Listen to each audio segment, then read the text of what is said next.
tekan tombol subscribe, nyalain loncengnya, like, dan share ke teman-teman kalian. Assalamualaikum warahmatullahi wabarakatuh. Salam sejahtera, Om Swastiastu, Namo Buddhaya, dan sehat selalu, khususnya keluarga besar Mimes dimanapun Anda berada. Dalam kesempatan ini, saya Yunasri Lusar, sarjana hukum. Saya juga adalah advokat yang ikut aktif di dunia bisnis online aplikasi Mimes. Dan saya sebagai divisi atau bagian legal KBMI tentu punya kepentingan ketika YY terusik dengan adanya beberapa statement yang meragukan keberadaan KBMI untuk menjembatani kepentingan customer. Dan sebaliknya, KBMI juga menjembatani kepentingan Mimes atau ACM. Jadi sebenarnya begini, sebelum kami bicara apa itu KBMI, bahwa KBMI ini muncul betul. Ini adalah ide cemerlang dan gagasan yang luar biasa dari manajemen ketika kami dari KBMI menyampaikan bahwa interaksi antara Mimes dan customer, ingat ya, Mimes dan customer yang ribuan manusia, yang ribuan kepala, yang ribuan pemikiran, yang ribuan punya keinginan, kehendak, sehingga tidak bisa kita katakan customer itu sama, pasti berbeda. Ada yang suka, ada yang tidak suka, ada yang marah, ada yang senang, dan ada juga yang kecewa, dan ada juga yang bahagia. Itulah dinamikanya. Nah, dari sekian banyak ini, seringkali banyak yang salah memahami tentang Mimes.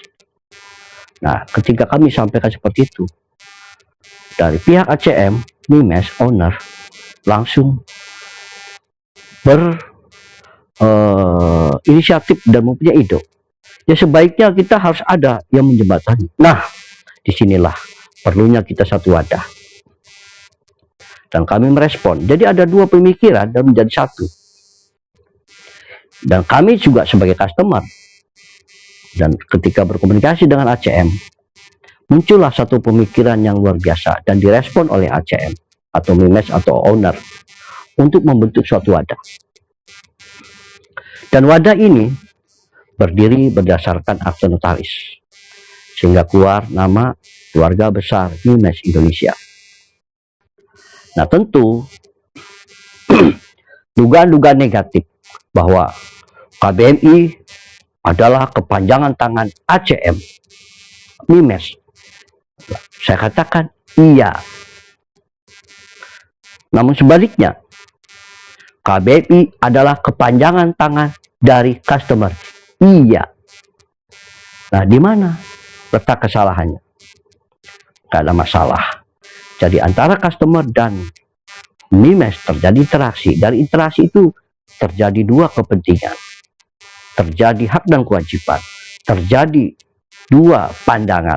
Disinilah KBMI muncul untuk menjembatani itu semua. Sehingga muncullah KBMI berdasarkan akte notaris dengan ketua, sekretaris, bendahara, dan seluruh strukturnya.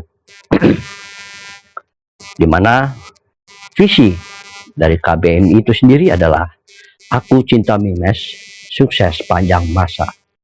Dan misinya pembinaan dan pembimbingan para anggota agar lebih memahami syarat dan ketentuan yang berlaku dalam aplikasi bisnis digital yang diikutinya berupa aplikasi Mimes dan atau aku cinta Mimes, serta bermanfaat dan dapat berjalan dengan lancar dan sukses sepanjang masa, termasuk menjunjung tinggi hak dan kewajiban konsumen dan melaksanakan sebagaimana diatur dalam Undang-Undang Perlindungan Konsumen. Nah, di sini jelas bahwa kita punya visi pandangan ke depan jauh tujuan dan misinya sangat simpel. Ini adalah suatu hal yang mendasar. Pertemuan antara customer dan MIMES dibungkus dengan satu syarat dan ketentuan.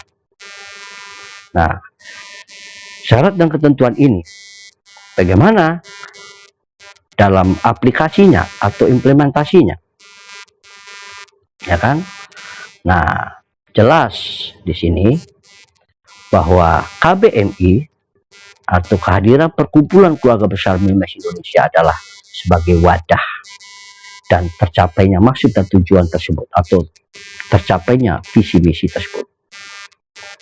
Pertama, mengawal program MIMES sehingga customer MIMES selalu dalam pemahaman yang sama dalam menyikapi maupun berinteraksi baik sesama customer maupun dengan manajemen MIMES sehingga kesatuan dan persatuan tetap terjalin erat. 2. Memberikan arahan serta membimbing customer yang kurang memahami perkembangan program MIMES.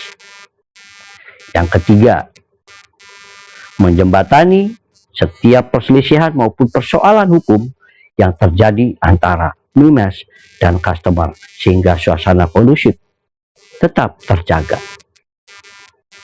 Nah, disinilah sebagai wadah 3 hal yang mendasar sebagai implementasi daripada tujuan kita. Aku cinta MIMES, sukses sepanjang masa.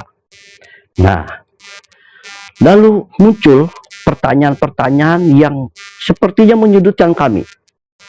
Kok ya ketua KBMI berbeda yang disampaikan dengan sekjen KBMI? Atau kok sekjen KBMI mengatakan demikian, kok leganya mengatakan demikian? Nah, baik, akan saya jelaskan.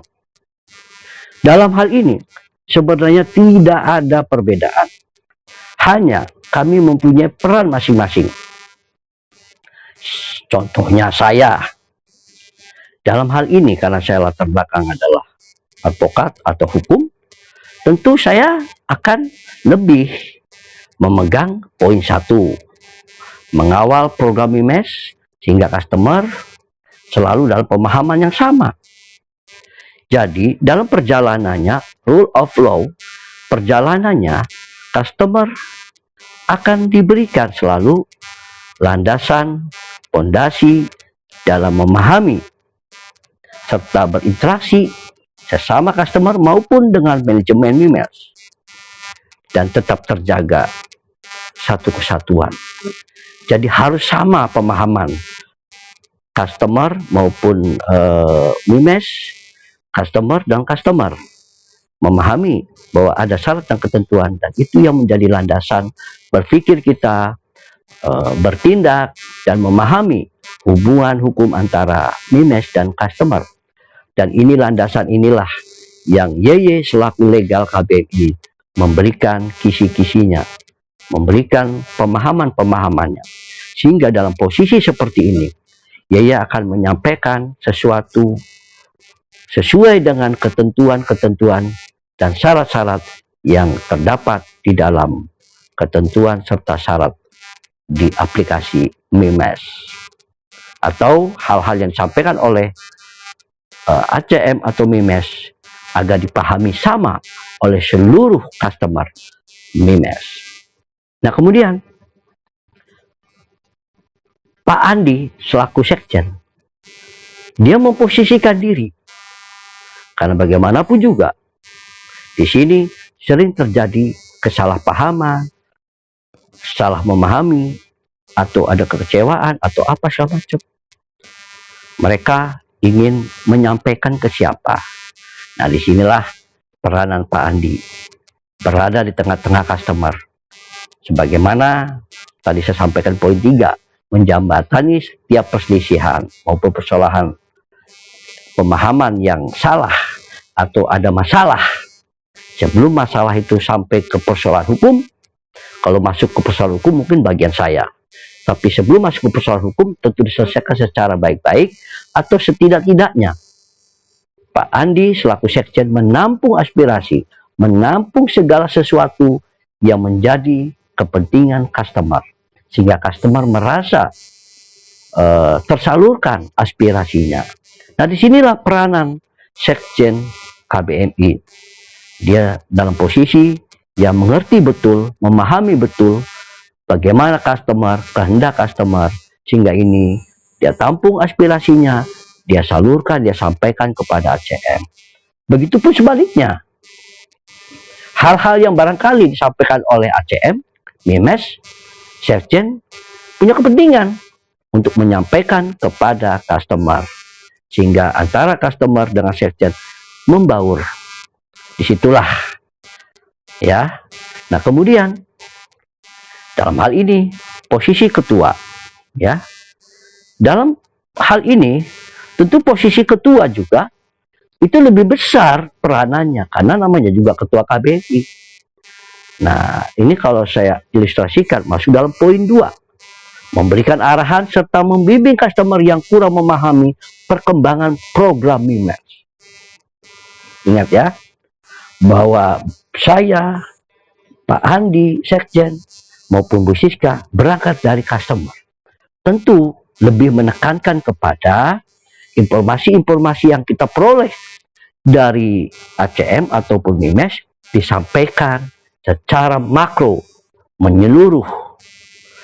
Nah, semua perkembangan-perkembangan program Mimes, sehingga setiap ada perkembangan dan itu perlu diketahui oleh customer, maka ketua KBMI menyampaikan kepada seluruh customer. Nah, dari implementasi dari wadah customer atau KBMI ini tentu juga didukung atau dibantu oleh personil-personil yang lain. Ada IO-nya, ada MITV-nya, ada legalnya, ada juga tim reward-nya, dan yang lain-lain. Seperti itu, ya. Sehingga kesalahpahaman customer terhadap peranan kami di lapangan, di mata customer, kalau ada perbedaan itu suatu hal yang wajar, karena kami mengambil posisi yang sesuai bidang kami. Seperti saya legal tentu lebih kepada hal-hal yang sifatnya fondasi hukum, baik itu apa yang menjadi hak customer, tetap saya sampaikan juga kepada ACM ataupun Mimes. Nah, sebaliknya apa yang menjadi hak dan kepentingan ACM ataupun Mimes, saya punya kewajiban menyampaikan kepada customer. Jadi itulah kerjasama kami. Jadi jangan khawatir, selagi kami masih berdiri dan berada di antara Mimes atau ACM dengan customer, kami akan melakukan tindakan, peranan yang sifatnya menjembatani, mengawal, dan memberikan arahan kepada semua pihak, baik ACM maupun customer. Jadi kalau ada kalimat bahwa KBMI kenapa kok tidak berpihak kepada customer, KBMI tidak dalam kapasitas berpihak, karena KBMI bukan customer. KBMI adalah satu badan yang memposisikan diri berada di tengah-tengah antara interaksi ACM atau Mimes dengan customer. Karena tanpa KBMI pun customer bisa komunikasi langsung dengan ACM atau Mimes. Sebaliknya, ACM atau Mimes bisa berkomunikasi langsung dengan customer. Hanya komunikasi ini kita menjembatani, menengahi ketika terjadi hal-hal yang kurang dipahami oleh semua pihak. Itulah barangkali yang perlu dipahami. Sekali lagi, mari kita manfaatkan keberadaan KBMI. Karena KBMI, ya KBMI, mengerti, memahami kepentingan kedua belah pihak. Sehingga ketika kita menyampaikan sesuatu kebenaran dan katakanlah pahit di mata customer atau terdengar kurang berpihak pada customer, bukan semata-mata kami tidak memikirkan kepentingan customer. Justru karena kami berpikir kepentingan customer, kalau sesuatu yang memang harus kita sampaikan, harus kita sampaikan. Sebaliknya, kami pun juga akan menyampaikan kepada BIMES maupun CM manajemennya kalau ada sesuatu yang memang wajib dan harus diketahui. Sehingga posisi kami di sini betul-betul dalam posisi memberikan pemahaman, menjembatani kepentingan dua belah pihak. Itulah barangkali yang bisa kami sampaikan. Sebelumnya, bila mana ada penyampaian kurang berkenan, mohon maaf. Dan akhirnya kami ucapkan billahi taufik wal hidayah. Wassalamualaikum warahmatullahi wabarakatuh.